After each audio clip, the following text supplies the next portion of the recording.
I'm a 35-year-old woman, and I've always been fine with how my life is. I don't have kids, never wanted them, and I'm financially independent. My job keeps me busy, and I enjoy traveling and having the freedom to live my life on my terms. But if you were at my family's annual reunion last weekend, you'd think I was some kind of villain for not popping out a baby or dedicating my life to chasing after one. Family reunions are supposed to be fun, right? A time to catch up with relatives, eat way too much food, and maybe laugh over embarrassing childhood stories. Well, mine is more like an endurance test. The moment I stepped into the house, I could feel the tension. The subtle glances exchanged between aunts, the too wide smiles, and the loaded questions. It was all there. I barely had time to hang up my coat before someone made the first jab. "You're still single, huh?" My cousin Patricia said, loud enough for the whole room to hear. Patricia, who has 3 kids and posts about them nonstop on social media, was holding court in the kitchen, showing off her youngest's latest school photos. Must be nice to have all that free time. What do you even do with yourself? I smiled politely and shrugged it off because what's the point of engaging? But it didn't stop there. Another cousin chimed in, talking about how their lives really started after having kids. Then someone else asked, "Have you ever considered adoption?" I mean, it's not too late, but it's harder when you're older. It was like they'd rehearsed this routine, a coordinated ambush designed to make me feel small. They'd say it all with fake sweetness, like they were trying to help. But the judgment was as clear as the lemonade on the table. Even my mom got in on it, casually mentioning that I was wasting my best years, and how every woman should experience the joy of motherhood. My dad nodded along, throwing in a comment about how they would have loved more grandkids. I tried to deflect, mentioning my career milestones and hobbies, but it didn't matter. My accomplishments never held any weight here. The only currency they valued was diapers, report cards, and family Christmas photos. At some point, the topic shifted to my younger sister, Laura. Growing up, she was the golden child. Beautiful, charming, and always the center of attention. If there was a spotlight, Laura was in it.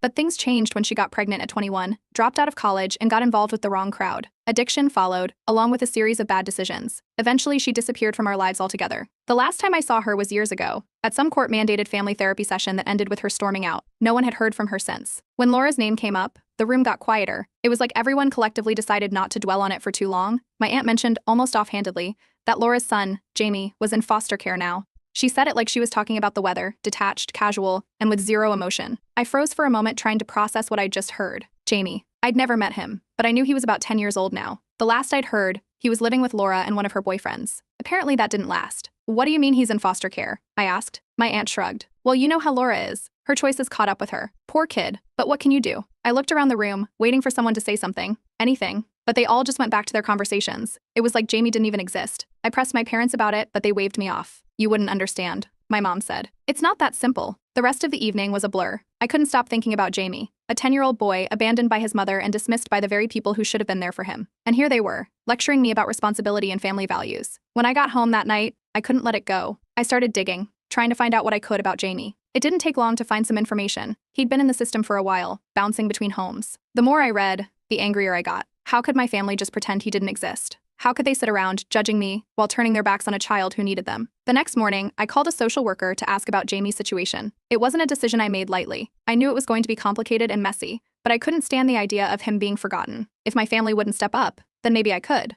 This wasn't about proving anything to anyone. It wasn't about silencing their judgment or making myself feel better. It was about Jamie, a kid who deserved more than the hand he'd been dealt, and I wasn't going to let him slip through the cracks. Update 1. I spent the next day making calls, trying to figure out how to meet Jamie. The social worker I spoke with told me Jamie had been in foster care for a few years. He'd been shuffled between homes, and apparently he had what they referred to as behavioral issues. When I asked what that meant, she mentioned difficulty adjusting, acting out, and struggling in school. It didn't surprise me. How could a kid go through what he had and not have some scars? The social worker was cautious about letting me visit him. She explained that Jamie had trust issues, and meeting new people could be overwhelming for him. But after hearing that I was a family member, though barely a blip in Jamie's life, she agreed to arrange a supervised visit. She warned me to manage my expectations. A week later, I showed up at the foster care center for the meeting. My palms were sweaty, and I kept adjusting my bag strap. I wasn't sure what I was walking into. The social worker led me to a small room with mismatched furniture and bright, peeling paint. Jamie was sitting at a table, drawing on a piece of paper. His hair was shaggy, and he looked much smaller than I expected for a 10-year-old. He didn't look up when I walked in. I sat across from him, unsure of what to say. The social worker introduced me and said I was his aunt. Jamie glanced at me briefly, then went back to his drawing. His shoulders were hunched, and he gripped the pencil tightly. I didn't want to push him, so I just commented on his drawing. He was sketching a robot, detailed and precise. When I complimented it, he mumbled a quick thanks but didn't stop working. The first meeting was quiet and awkward, but I felt a pull toward him. I couldn't explain it. He didn't trust me. Why would he? But I knew I wanted to come back. When I told my family about the visit, it went about as well as you'd expect. My mom rolled her eyes and said I was being dramatic. My dad scoffed and said I was playing hero. My cousins laughed and joked about how I was going to regret it. It stung, but it didn't matter. I wasn't doing this for them. Over the next few weeks, I visited Jamie a few more times. He was always cautious, but he started to open up. I brought him a sketchbook on one visit, and his face lit up for the first time. He loved to draw robots, spaceships, and superheroes. He was good at it, too. I asked him about his favorite movies, and he rattled off a list of animated ones. I made a mental note to watch them later so I'd have something to talk to him about. Bit by bit, he started sharing small pieces of his life. He told me about his mom, how she used to sing to him when he was little, how she smelled like strawberries, and how she stopped showing up when he needed her most. It was heartbreaking to hear, but I didn't interrupt. I let him talk. By the time I decided to start the adoption process, I had no illusions about how hard it was going to be. The paperwork alone was overwhelming, and the system was designed to weed out anyone who wasn't 100% committed. Some of my friends were supportive, but a few raised eyebrows. They reminded me that Jamie came with baggage and asked if I was ready for the responsibility. It didn't change my mind, but it did make me think about how unprepared I felt. My parents were furious when they found out. They accused me of embarrassing the family and bringing more shame onto them. My mom even said I was stealing Laura's child. It was laughable, considering how they'd washed their hands of him. After one too many arguments, I stopped answering their calls. Thankfully, not everyone was against me. A couple of close friends helped me set up Jamie's room. We painted the walls a soft blue, put up shelves for his sketchbooks, and added a small desk for him to draw. I wanted him to feel like he had a space that was his, even if he wasn't living with me yet. During one visit, Jamie told me he'd been bullied in foster care. The other kids teased him for not having a real family. I could see how much it hurt him, even though he tried to act like it didn't. I promised myself I would change that. He deserved to feel safe and wanted. The process hit a snag when the agency asked for family references. My parents refused to vouch for me, saying I wasn't fit to raise a child. It felt like a punch to the gut, but I didn't let it stop me. I found coworkers and friends who were more than willing to back me up. Eventually, Jamie came for his first sleepover at my house. He was nervous, and so was I. We tried making pancakes for dinner, but it turned into a disaster. The batter ended up everywhere except the pan, and we laughed so hard that we both had tears streaming down our faces. It was the first time I saw him let his guard down completely. That night, as I tucked him into bed, he asked if he could come back again. I told him he was always welcome. It wasn't perfect, and I knew there were more challenges ahead, but in that moment, it felt like we were on the right path. Update 2. The adoption process started moving faster than I expected. The first big hurdle was the home inspection. The social worker called to schedule it, and suddenly everything in my house felt inadequate. I spent the week before her visit childproofing every corner. I bought outlet covers, rearranged furniture, and stocked the fridge with kid-friendly snacks. A friend helped me assemble a secondhand bookshelf for Jamie's room, which he'd already started decorating with his drawings. On inspection day, I was a nervous wreck, but the social worker didn't seem overly critical. She walked through the house with a clipboard, checking off items on her list. When she reached Jamie's room, she smiled at the sketchbooks lined up neatly on his desk. "He's going to feel at home here," she said.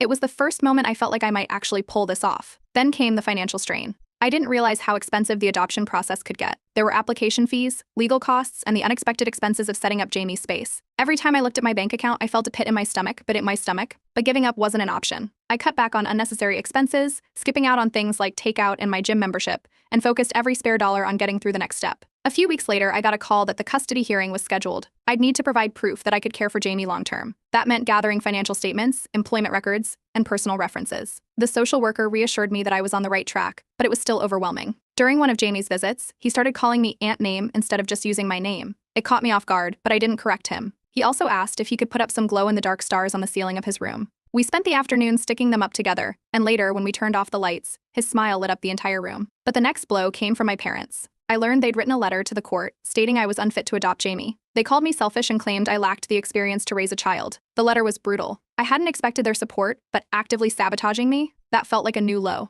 I hired a lawyer to counter their claims and started gathering testimonials from friends and coworkers who could vouch for my character. One of my colleagues wrote about how I'd helped her through a tough time with her kids, and a neighbor mentioned how I'd always been reliable and caring. The letters gave me hope, but it was hard not to think about how my own parents were actively trying to block me from helping Jamie. Meanwhile, Jamie started opening up more during our visits. One afternoon, he told me he'd always felt like he didn't belong anywhere. He said foster care felt like being passed around, like nobody wanted to keep him. Hearing that made me more determined to give him a permanent home. For the first time, he talked about things he wanted to do in the future, like becoming an artist or visiting a big city. It felt like a breakthrough. As Jamie's birthday approached, I learned from the social worker that he'd never had a real birthday party. I decided to throw one. I invited a few of his foster siblings, as well as some kids he'd recently met at school. We kept it simple: pizza, cake, and a small art station where the kids could draw. When Jamie walked into the living room and saw the decorations, his eyes widened. He'd never been celebrated like that before. At the end of the party, Jamie hugged me and called me mom for the first time. I didn't react outwardly, but it hit me hard. It wasn't something I expected or even thought about, but hearing it felt right. The custody hearing was the final hurdle. On the day of the hearing, a distant cousin I hadn't spoken to in years showed up unexpectedly. She told the court how ashamed she was of the family for abandoning Jamie and how much she admired what I was doing. Her testimony was unexpected but powerful. Jamie also spoke during the hearing. He told the judge he felt safe with me and that he wanted to stay. His voice shook a little, but he got through it. By the end of the hearing, the judge ruled in our favor. I was granted custody and Jamie officially became part of my family. It was a bittersweet victory. I knew my parents and most of the family would never support me, but I realized I didn't need their approval. What mattered was Jamie and the life we were starting together. That night, after the hearing, Jamie moved in permanently. We made spaghetti for dinner, and while it wasn't perfect, we laughed through the mishaps, just like we had during his first sleepover. Later, we started a scrapbook to document his journey, our journey. As I looked at the first page, filled with his drawings and photos from his birthday, I felt like we were finally building something real. The next morning, I blocked my family's numbers. It wasn't out of anger, but because I needed to focus on Jamie and our future. For the first time in a long time, it felt like we were heading in the right direction. Update 3. Jamie moving in permanently was the start of a new chapter, but it wasn't without its bumps. At first, the biggest challenge was structure. He wasn't used to having rules. Things like doing homework before playing video games, or putting his dishes in the sink felt foreign to him. There were a few arguments and some slammed doors, but I stayed consistent, and over time, he started adjusting. Mornings were the toughest. Jamie hated waking up early for school, and he'd drag his feet until we were both rushing out the door. But by the end of the first month, we had a system. I'd pack his lunch while he got dressed, and we'd share a quick breakfast before heading out. It wasn't perfect, but it worked. At school, Jamie struggled with math. His teacher sent home notes about incomplete assignments and low test scores, but she also mentioned his talent for art. One afternoon, Jamie brought home a crumpled drawing he'd done in class, a vibrant sketch of a futuristic city. It was incredible. I decided to enroll him in a weekend art class at the local community center, and he was thrilled. Seeing him excited about something gave me hope that we were on the right path. The community around us stepped up in ways I didn't expect. A neighbor down the street, an older woman named Mrs. Green, stopped by one day with a batch of cookies for Jamie. She told me she'd heard about his story and wanted to make him feel welcome. Over the next few weeks, other neighbors introduced themselves, offering help or just stopping to say hi when they saw us outside. Jamie even made friends with a boy his age who lived 2 houses over. They bonded over a shared love of video games and spent afternoons riding bikes around the neighborhood. For spring break, I planned a road trip. Jamie had never seen the ocean, so I decided to take him to the coast. The drive was long, but we passed the time singing along to the radio and playing I Spy. When we finally arrived, Jamie ran straight to the water, shoes and all, and laughed as the waves splashed over his feet. It was the happiest I'd seen him. We spent the weekend building sandcastles, collecting seashells, and eating way too much ice cream. On the way home, he fell asleep in the car, clutching a souvenir seashell he'd found. Back at school, Jamie's art teacher asked if she could feature one of his drawings in a school exhibition. Jamie was nervous about it at first, but when the night of the exhibition came, he was beaming with pride. His drawing, a detailed portrait of a robot, was displayed prominently and parents and students stopped to admire it. Seeing people appreciate his talent boosted his confidence, and I couldn't have been prouder. Things took a turn when I got a message from Laura. It was the first time I'd heard from her in years. She wanted to see Jamie. I didn't know how to handle it, so I sat Jamie down and told him about the message. I made it clear that the decision was his. He hesitated but eventually agreed to meet her. The reunion was tense. We met at a park, with me sitting nearby while Jamie and Laura talked. Jamie was polite but guarded, and Laura seemed unsure of how to connect with him. She apologized for not being there, but Jamie didn't say much. After an hour, he came back to sit with me, saying he was ready to leave. It was clear that he wasn't ready for a relationship with her, and I made it clear to Laura that Jamie's well-being came first. She nodded and left without argument. Not long after, Jamie had another big win at school. He entered a district-wide art competition and earned an award for his work. The school held a small ceremony and Jamie's name was called. He walked up to accept his award and the entire room clapped for him. That night, we celebrated with a movie and popcorn, laughing and quoting lines back and forth. It felt like we were finally finding our rhythm as a family. Out of nowhere, one of my cousins reached out to apologize for the way they'd treated me. They admitted they'd been wrong to judge me and said they admired what I'd done for Jamie. I accepted the apology but kept my guard up. Too much damage had been done for me to trust them fully, and I wasn't about to let anyone disrupt the peace Jamie and I had found. The rest of the family, of course, continued to gossip. I'd hear bits and pieces from mutual acquaintances, claims that I'd stolen Jamie from Laura, or that I was trying to make myself look good. It didn't bother me anymore. Jamie's happiness was my priority, and the rest didn't matter. One evening, as we were putting up decorations for a new holiday tradition we'd started, Art Night Fridays, where we'd create something together, Jamie looked up at me and said, "This feels like home now." Hearing that made all the challenges worth it. As we sat down to start painting, I realized we weren't just surviving anymore. We were thriving, building something strong and beautiful together. Jamie wasn't just healing, he was growing, and so was I. Together, we were creating a future that felt like ours. Update 4. Life with Jamie continued to evolve, but it wasn't without its challenges. The first real hurdle came when Jamie started falling behind in school. His teacher called me in for a meeting, pointing out that he struggled to focus in class. Homework was either incomplete or rushed, and he'd gotten frustrated during tests, leaving some blank. At home, the frustration spilled over into a few tense moments. He slammed doors and stomped off when things didn't go his way. I knew it wasn't just about the schoolwork. There was more going on under the surface. One evening, Jamie admitted that some kids at school had been teasing him. They'd found out he was adopted and had started calling him names like nobody's kid. I could see how much it bothered him, even though he tried to shrug it off. Instead of dwelling on the hurt, I suggested we channel those feelings into something productive. Jamie reluctantly agreed to work on a new drawing, and what he came up with blew me away. It was a detailed, emotional piece of a lone tree in a storm, its roots gripping the earth tightly. I decided to enter it into a local art competition. Jamie's drawing won second place, and he finally started to see how much his talent could do for him. Around the same time, Laura began contacting me more frequently. Her messages started innocently enough, asking how Jamie was doing, if he was eating well, or if he was happy, but they soon escalated into demands to see him regularly. I didn't want to cut her off completely, so I encouraged Jamie to decide what he was comfortable with. After a few hesitant calls, he told me he wasn't ready for more visits. I relayed his decision to Laura, but she didn't take it well.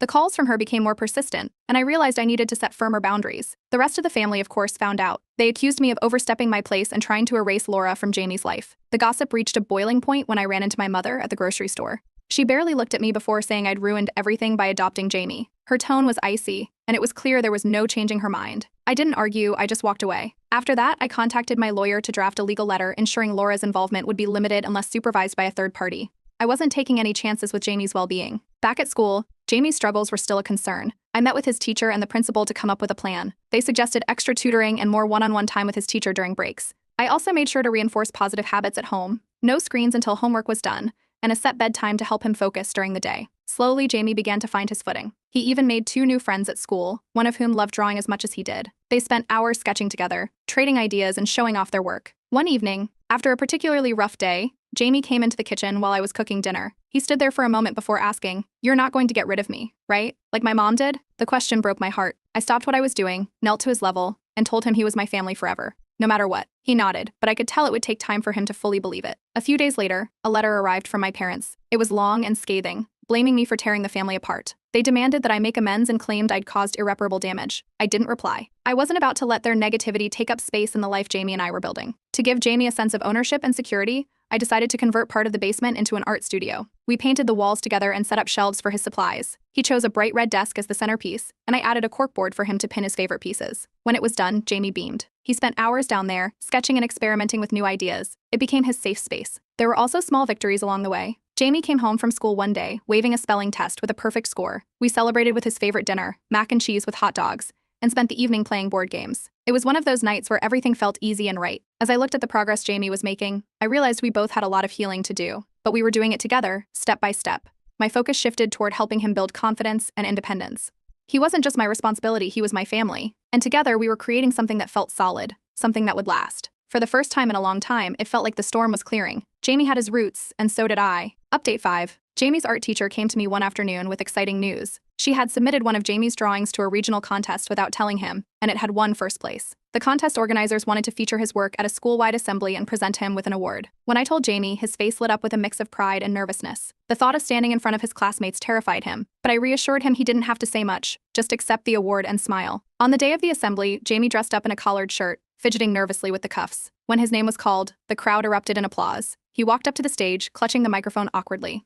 He hesitated for a moment before speaking, his voice shaky but clear. "Art helps me say things I don't know how to say out loud," he told the room. "It makes me feel like I'm not alone." By the time he stepped off the stage, the applause had turned into a standing ovation. But the moment wasn't without its complications. After the ceremony, as we were taking photos with his art teacher, Laura showed up unannounced. I spotted her lingering near the back of the crowd, looking hesitant. When Jamie noticed her, his expression shifted from excitement to confusion. Laura approached cautiously, but her presence created tension. She started talking to Jamie, but her words quickly turned into a defensive tirade about how she'd been trying to reach him and how I was keeping him from her. Jamie froze, unsure of how to respond. I stepped in and calmly told Laura this wasn't the time or place. Her voice grew louder, drawing the attention of nearby parents and teachers. I firmly asked her to leave, and eventually she stormed off, muttering under her breath. Jamie's excitement from the ceremony was dampened, but we managed to salvage the day with ice cream and a quiet evening at home. I knew I needed to set firmer boundaries, so I reached out to my lawyer to ensure Laura couldn't disrupt Jamie's life again, without consequences. A few days later, Jamie was unpacking a box of old belongings I'd stored in the basement when he found a small photo album. It was filled with pictures of him as a baby and a toddler, most of them with Laura. He brought the album to me, flipping through the pages. We sat together, looking at the photos, and I answered his questions as best as I could. It was a bittersweet moment, but it gave Jamie a chance to process his past in a safe environment. Meanwhile, the family drama didn't slow down. My extended relatives had taken to social media, accusing me of stealing Jamie from Laura and spreading false stories about how I'd manipulated the system. The posts were harsh and full of lies, but I ignored them. I didn't need their validation, and I wasn't about to let their toxicity affect Jamie. Unexpectedly, Anna, the cousin who had supported me during the custody hearing, reached out. She had seen the posts and wanted to publicly defend me. She wrote a heartfelt post of her own, calling out the family's hypocrisy and praising me for stepping up when no one else would. Her words carried weight, and the tide of public opinion shifted slightly in my favor. At school, Jamie's principal called me to commend his progress. He told me Jamie had become a role model for other kids, especially those who struggled with confidence. Hearing that filled me with pride. Jamie's transformation was visible in everything he did. His art was even displayed at a local gallery's youth showcase, where community members stopped to admire his work. Seeing Jamie stand beside his drawings, confidently answering questions about his process, was one of the happiest moments of my life. One night, as we were cleaning up after dinner, Jamie looked at me and said, "You're the best thing that's ever happened to me." The words caught me off guard, and I had to turn away for a moment to compose myself. Moments like that made every struggle worth it. The family wasn't done though. My mother showed up at my door one afternoon, trying to guilt me into forgiving them. She claimed the family was falling apart because of me and that I needed to fix things. I stood firm, telling her that my priority was Jamie and his well-being. She left angry, but I didn't waver. A few weeks later, I received a letter from Laura. It was surprisingly heartfelt. She admitted her mistakes, apologized to Jamie, and promised to work on herself before trying to be a part of his life again. I showed the letter to Jamie, and we decided to keep it for when he was ready to process it. The final confrontation with my family came at a wedding. I attended with Jamie, and as expected, the whispers and side eyes started immediately. At one point, a relative made a snide comment about my charity project. I'd had enough. I stood up and calmly called out their hypocrisy, reminding them of all the times they'd ignored Jamie when he needed help. Then I took Jamie's hand, and we left. Jamie's confidence continued to grow. He started researching high schools with strong art programs and talked excitedly about his future. To celebrate his achievements, we began creating a scrapbook of his journey, our journey. As we glued photos and drawings onto the pages, it felt like we were closing the door on the past and stepping into a new chapter together. Our bond was unbreakable, and for the first time, everything felt exactly as it should.